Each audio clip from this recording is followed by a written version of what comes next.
à toutes et à tous, c'est Hermès, j'espère que vous allez bien, j'espère que vous avez apprécié le live de vendredi, une adoption trompeuse. Pendant plus d'une heure, on a discuté sur les grands devenirs et les grands changements bouleversants de société en cas d'adoption et d'implémentation de ces ruptures technologiques blockchain. Si vous l'avez loupé, je vous le remets en haut à droite et prenez le temps de le regarder. Il y a eu beaucoup de commentaires extrêmement positifs et je vous en remercie, beaucoup d'abonnements suite à cette vidéo et avec grand plaisir de pouvoir réitérer ce type de contenu. On va parler Bitcoin, on va essayer de rester plus court, plus concis, plus précis. On commence maintenant. Avant de commencer, je vous invite toujours à rejoindre le Score des rois du marché. Vous trouverez le lien dans la description. À l'intérieur, une documentation qui s'appelle la stratégie des 4 rois, qui est une stratégie de risk management. Elle s'utilise aussi bien sur les cryptoactifs, sur les marchés technologiques traditionnels. Vous pouvez bien évidemment la télécharger gratuitement. N'hésitez pas, elle est faite pour ça. On va parler Bitcoin. Bon, pas grand chose à dire actuellement sur Bitcoin, c'est pas passé grand chose, pas de gap qui s'est ouvert tout au long du week-end. On est toujours en haut de ce canal descendant ici. En cas de breakout, forte accélération et vous allez voir que cette forte accélération, on est peut-être déjà en train de la vivre actuellement, donc soyez patient, on vient chercher très proche d'un premier arrêt, donc trader de flux, c'est ici qu'il faut se positionner, on n'a pas eu la possibilité d'aller chercher juste au niveau de ce premier arrêt, donc de façon assez chirurgicale. Est-ce que ça va pouvoir y aller tout au long de ce début de semaine?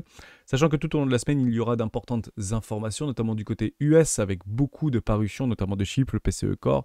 Vous aurez le chômage, vous aurez le PIB trimestriel du premier quarter, donc du premier trimestre. Donc bon, ma foi, il y a beaucoup de choses à se dire jusqu'à vendredi. Soyez vigilants par rapport à ces informations, un petit peu de swing, un petit peu de volatilité qui permet potentiellement de pouvoir de façon plus rationnelle, se positionner. Donc on évite tout au long de la semaine de se positionner entre 14h30 et 16h30, puisqu'il y a très probablement des influences par rapport aux informations que nous aurons tout au long de cette semaine, donc notamment une heure avant et une heure après les ouvertures de Wall Street. Généralement, on a beaucoup de faux signaux pour les scalpers ou les traders amateurs très court terme. Attention aux faux signaux. On continue avec Bitcoin très rapidement. Bon, pas grand chose à dire. Côté order flow, des choses plutôt pertinentes. On a énormément de liquidités qui se trouvent juste au-dessus, aux alentours des 72, 73, 74 000 $. On fait quand même attention par rapport à la clôture des options qui se trouve ici, qui est plutôt un billet ici institutionnel et temporel. Je vais le regarder avec vous. Pour le 31 mai, on a un max price à 65 000 $ et un magnifique strike price à 70 000 $. Je le dis, je le redis, on se trompe rarement pour le coup. Je doute que nous soyons, avant le 31 mai, au-dessus des 70 000 $ sur Bitcoin, puisque ça ferait quand même gagner un paquet de personnes. Maintenant, on a eu quand même des informations formidables, c'était jeudi dernier, par rapport à l'acceptation et à la proposition des ETF au comptant Ethereum. Il semblerait, soit dit en passant, que nous aurions la disposition de ces ETF au comptant d'ici quelques semaines. Hein, c'est pas nous qui le disons, c'est, je ne sais plus qui c'est d'ailleurs qui le dit, c'est une très très bonne question. Je vais essayer de le retrouver, voilà, juste ici. Donc, qui c'est qui nous en parle? C'était Bloomberg, encore une fois, James Seyffart. Cela ne signifie pas qu'ils commenceront à être négociés dès demain. Il s'agit simplement d'une approbation 19B4. Il faut également une approbation du document. Et ça, on l'avait dit ensemble, ce qui va prendre du temps. Nous prévoyons que cela prendra quelques semaines, mais cela pourrait prendre le temps. J'en saurai plus d'ici une semaine environ, et sachez-le, on l'abordera sur la chaîne des rois du Bitcoin, puisqu'on peut peut-être revenir sur cette thématique ou mécanique de buy the rumor, sell the news. La news, c'est pas ce qu'on a. La news, c'est lorsque c'est disponible. Elle est là, la news. Là, on est plutôt dans la rumeur. Alors, c'est une fausse rumeur parce qu'on sait que c'est validé, si vous voulez, mais on n'est pas à l'abri d'un rebondissement. Et généralement, quand on a la news, c'est que le monde entier peut profiter de ces ETF au comptant et notamment les institutionnels. En parlant des institutionnels, on va pas se mentir, ça achète très fort. Ça a été partagé par Vivek juste ici par rapport à CryptoQuant, donc j'utilise énormément CryptoQuant. Bon, pendant qu'on regarde nos graphiques et il ne se passe pas grand-chose sur le price action, il n'y a jamais eu autant en fait, de volume et notamment autant de transactions sur des adresses de Whales depuis les dernières semaines, voire derniers mois. Donc, ma foi, je ne vois rien de baissier actuellement. Ça fait plusieurs mois, voire trimestres qu'on le dit. Depuis qu'on a eu ces arrachements et ces ruptures par rapport à les trendlines et les clôtures en trimestriel, on n'est pas les seuls à le voir. En réalité, c'est clairement des positions de professionnels ici. Donc, ce sera de plus en plus difficile d'acheter du Bitcoin pas trop cher en vue d'un magnifique bull run qui est probablement déjà en marche et qui va très probablement s'accélérer. En parlant d'accélération, on pourrait presque titrer cette vignette « Forte accélération imminente » pour la simple et bonne raison que du côté graphique, par rapport à ce range, ce canal ascendant ici, On est arrivé sur ce million range, donc j'ai pris les top et bottom par rapport à des trendlines, haussières ici, et on vient en fait de résoudre par le haut une clôture, une jolie clôture en hebdomadaire, au-dessus, tout simplement, enfin c'est... Franchement, il faut les garder, ces trendlines, mais c'est juste magnifique, c'est juste formidable. Donc l'objectif là, deux possibilités. Soit on rejette et on vient chercher le canal bas, donc aux alentours des 50 000 $, soit on explose. Et là, c'est to the moon, en one shot, c'est quasiment les 87 000 $ qui sont attendus. Ça fait quelques jours qu'on en parle également. Et on est peut-être à l'aube d'une forte accélération avec une magnifique bougie d'accélération et d'expansion pour faire des targets de AB égale CD. Toutes les chemins mènent à Rome ici. Objectif 86-87 000 $. Je ne vois pas d'autres objectifs à très court terme. Surtout qu'on est en train actuellement de retourner un petit peu notre regard plutôt du côté des cryptoactifs et d'Ethereum, et on va d'ailleurs en parler, et c'est pas une mauvaise chose, et on va peut-être un tout petit peu oublier Bitcoin. Et généralement, il finit en éclat, Bitcoin. C'est lui qui lance la machine, c'est lui qui donne l'éclat, c'est lui qui donne l'impulsion. Il y a tout qui part, et ensuite il perd sa dominance.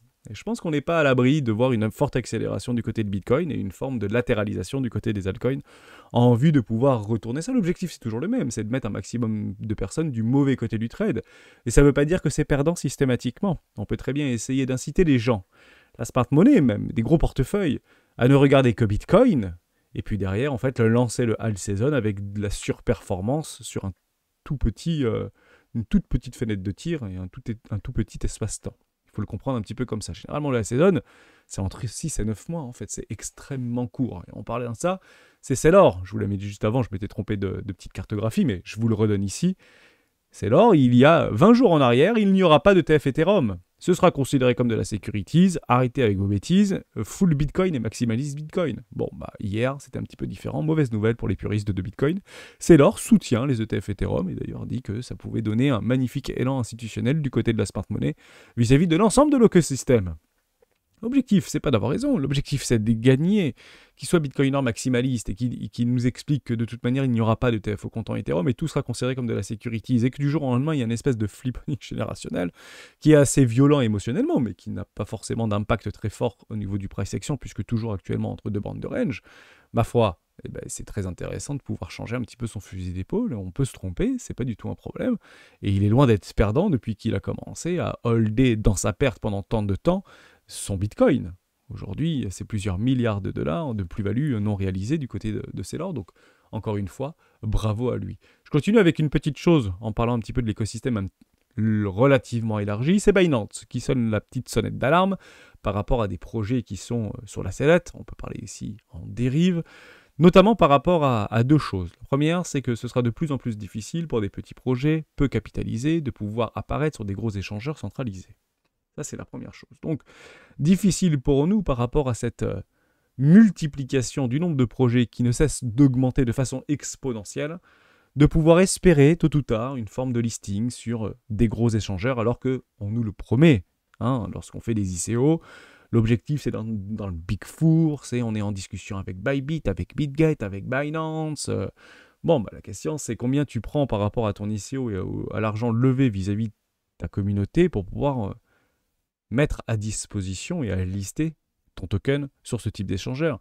Les montants sont délirants. On peut presque parler de 60 voire 70% des fonds levés juste pour pouvoir apparaître et être listé sur une plateforme du Big Four. Donc les montants sont très importants. Ça, c'est la première chose. La deuxième chose, par rapport à ce narratif vis-à-vis de Binance, ou en tout cas cette proposition, c'est clairement par rapport à des tokens qui sont extrêmement et faiblement capitalisés. Il y en a beaucoup encore aujourd'hui qui se sont calqués un petit peu sur les tokenomics de 2021. Donc on ne va pas se mentir, si vous avez des cryptos qui datent de 2020-2021 dans votre portefeuille, la quasi-totalité des tokenomics sont pourris. Mais ça ne veut pas dire que c'est mort, ça ne veut pas dire que ce n'est pas forcément une bonne idée. Ça veut dire qu'il faut juste revoir vis-à-vis de l'action de prix, non pas par rapport à l'augmentation du prix, mais plutôt à l'augmentation de la capitalisation. Et de le comparer par rapport à des capitalisations plus grosses vis-à-vis d'un acteur roi, entre guillemets, sur son secteur. Et on va d'ailleurs en parler juste après. Je prends un exemple très concret. Si vous prenez des projets comme ICP, par exemple, si vous prenez des projets comme Océan, si vous prenez des projets comme... où le tokenomics n'est vraiment pas bon, ou des projets comme... qu'est-ce qu'on pourrait prendre d'autres? Je ne les ai pas forcément en tête, mais...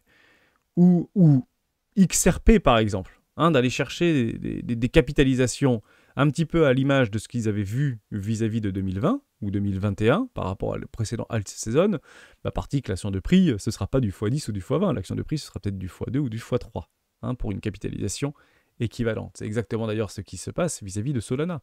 Si vous prenez Solana, c'est assez simple, en sachant que le tokenomics a plutôt bien été réalloué par rapport à des mécanismes de burn, etc. Donc c'est un petit peu la solution miracle qu'on a trouvée pour pouvoir éventuellement assouplir ou adoucir, si vous voulez, les différents tokenomics, c'est en mettant des mécanismes de burn. On pourrait presque parler d'anti-scam, c'est un petit peu les mots qui sortaient il y a encore quelques mois en arrière. Donc vous voyez ici qu'au niveau du price action, on est en 165 $. Donc on aime ou qu'on n'aime pas Solana, peu importe, dans une zone de rechargement de vente. Et si vous prenez la market cap, on est sur des nouveaux ATH. Donc vous voyez qu'il ne faut pas forcément regarder l'action de prix, mais également regarder la capitalisation boursière vis-à-vis du nombre de tokens qui ont été émis. Et c'est clairement ce que Binance essaye de révéler, essaye de mettre en lumière, ou en tout cas peut-être sur une forme de pression par rapport à des tokenomics qui ne sont pas forcément les mieux adaptés vis-à-vis d'une prise de valeur, et non pas un déplacement du prix seulement. Et on peut parler de SUI, on peut parler de AGA, on peut parler de Merle, on peut parler de ce que vous voulez. C'est vraiment des tokens aujourd'hui qui sont encore bloqués, notamment du côté des VC, notamment du côté des seeds, notamment du côté des ICO, qui n'auront de cesse d'être investés tout au long de l'année 2024, voire début d'année 2025. Et là, ma foi, qui sera là pour acheter nos tokens? On répondra à cette question le temps venu. Je vous parle également de ça. Je trouve ça plutôt intéressant, qui a été partagé par House of Chimera. C'est vis-à-vis du débat de l'année, les meilleurs secteurs qui ont surperformé ou performé sur l'écosystème crypto. Vous avez en fait dans le bas de chaussette tout ce qui est staking, NFT, qui est toujours en négatif. Donc est-ce qu'on peut attendre un renouveau, un nouveau décalage de valeur du côté des NFT? Actuellement, rien ne l'indique. Donc espérer, c'est croire. Donc il faut faire attention à ce que l'on croit et ce que l'on voit. Et ce que l'on voit, c'est que actuellement, et on le dit depuis des mois, et beaucoup d'ailleurs ont renforcé des positions sur ce secteur d'activité-là, tout ce qui est Red World Asset, tout ce qui est Depin qui superforme le Red World Asset, soit dit en passant, et l'IA.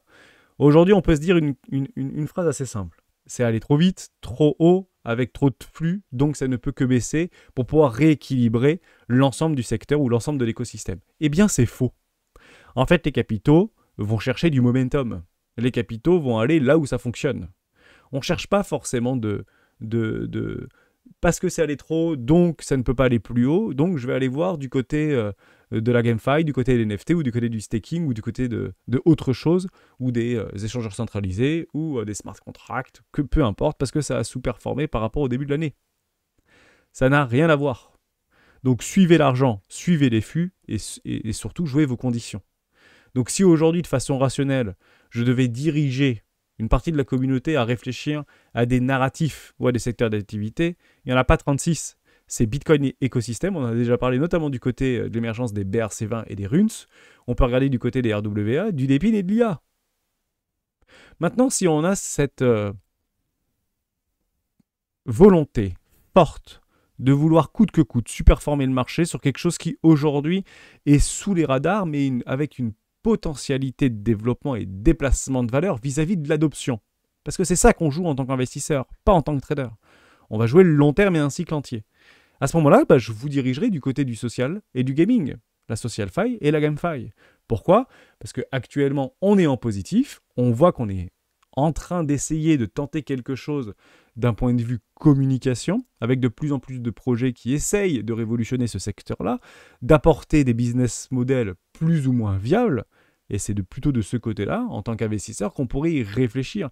Mais pas avec 20 projets, avec 1 ou 2 projets qu'on ponce sérieusement, qui sont les investisseurs, qui sont les utilisateurs, qui sont les fondateurs. On va regarder des interventions, des news, des views, des vidéos de ces fondateurs-là, et on essaye de les transpirer. Et on ne peut pas faire ça avec 20 ou 50 projets, c'est pas possible. Mais avec 2-3 projets soigneusement sélectionnés, c'est possible. Maintenant, partez du principe que les traders, les pros n'iront pas voir de ce côté-là en fait de l'iceberg. Ils iront plutôt voir du côté des RWA, des PIN et AI, qui eux en fait ne jouent généralement qu'une seule chose, que ce soit algorithmique ou que ce soit physique, le momentum. La plupart du temps, quand le veuille ou non, que ce soit rationnel, pas rationnel, que ce soit réel ou pas réel, que ce soit que de la spéculation ou que de la volatilité, peu importe. L'argent ira et se concentrera là où ça marche. Coupez vos pertes et renforcez vos gains. ni plus ni moins. C'est un petit peu l'adage qu'il faut avoir dans les yeux. Côté ETF au compte en Bitcoin, on finira là-dessus, avec un magnifique inflow, 182 millions de dollars du côté de BlackRock, et quelques petites sorties de capitaux du côté de Grayscale, mais rien n'est méchant. Maintenant, ce qu'on attend, c'est une poursuite, une continuation. On veut du noir, du noir, du noir, du noir, du noir. Actuellement, c'est clairement eux qui lead encore une fois Bitcoin. Et ça peut, encore une fois, s'accélérer. Généralement, en début de mois, on peut éventuellement avoir une forme d'accélération par rapport à des capitaux qui peuvent rentrer massivement, notamment du côté du Bitcoin. Donc, vous avez mon narratif, une forme de forte accélération du côté du Bitcoin, alors que peut-être Ethereum, qui est sous le feu des projecteurs, en tout cas dans l'écosystème, serait peut-être un tout petit peu de côté. D'ailleurs, on le voit très bien par rapport à cette bougie, notamment en daily ici de contrôle. Donc peut-être un range qui s'est positionné. Est-ce qu'on va résoudre et on va valider, clôturer avec une émotion, une confirmation, une acceptation, voire une accélération pour aller chercher les ATH? Tout à fait, c'est complètement possible. On a ce play-là avec cet objectif sur cette magnifique trend jaune ici aux 4200, 4300, voire 400 dollars par rapport à Ethereum, et voir ce qui se passe d'ici là, tout simplement. Donc les objectifs sont haussiers, rien de baissier dans ce qu'on est en train d'observer. Si vous voulez éventuellement essayer de le jouer sur du très court terme, vous avez une borne haute ici, une borne basse ici, on vend le haut, on achète le bas, c'est délimité, on peut aller chercher un premier arrêt du précédent mouvement. Nous, on est toujours bien positionné. Regardez à quel point c'est juste magnifique. Premier arrêt complètement rejeté. D'ailleurs, on va passer en 4 heures. C'était à prendre, soit dit en passant. Donc peut-être que certains d'entre vous l'ont pris, mais moi, je ne l'ai pas pris jeudi. Je suis déjà dans un trade. Mais posez-vous la question si on en avait peut-être parlé vendredi ou un truc comme ça lors du live. Je ne sais pas. Mais bon, premier arrêt est déjà vendu. C'est pas compliqué. C'est pas compliqué. Premier arrêt, c'est des flux, c'est haussier. Il n'y a aucune question à se poser. Les ETF ont été acceptés. Double up, aucun problème avec ça, c'est juste de la volatilité, bien évidemment. Je fais juste un petit tour du côté de BitGet, comme ça je ne vous ai pas embêté avec ça au début de la vidéo, puisqu'on est en train de suivre des trends, notamment sur Ethereum, sur DYDX et de BitGet.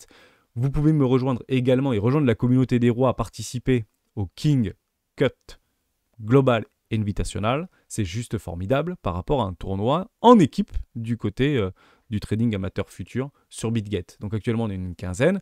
Plus on sera nombreux, plus on aura la possibilité de gagner. L'objectif il est extrêmement simple, c'est une relation plutôt pédagogique ici.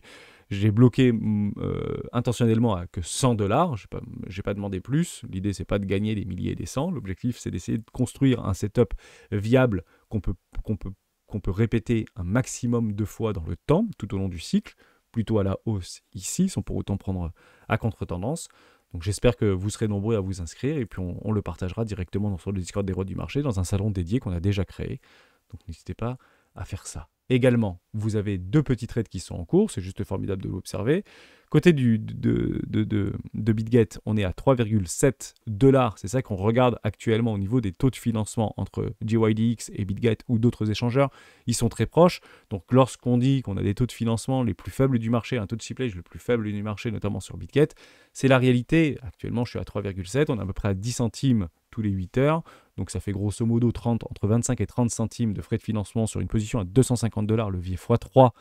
Donc qui se passe plutôt bien, soit dit en passant, avec BitGet. Et si vous regardez du côté de DYDX, donc on regardera avec beaucoup plus d'intention d'où viennent ces frais, d'où viennent ces trucs, en sachant que je n'ai pas de compte professionnel avec des très hauts volumes, etc. Donc c'est comme si j'étais sur un compte de base, que ce soit sur DYDX ou sur BitGet, je suis quasiment à 8 $. Donc on peut presque partir du principe que c'est 2 fois plus cher du côté de la décentralisation par rapport aux frais de financement qui y sont proposés actuellement. Donc on prendra encore le temps de regarder et d'approfondir ces 2 aspects-là, entre un comparatif long terme entre échange décentralisé et échange centralisé. J'ai tenté de prendre le plus gros décentralisé ou un des plus gros décentralisés qui propose les mêmes mécanismes qu'un échangeur centralisé du Big Four, et j'espère que ça vous plaît.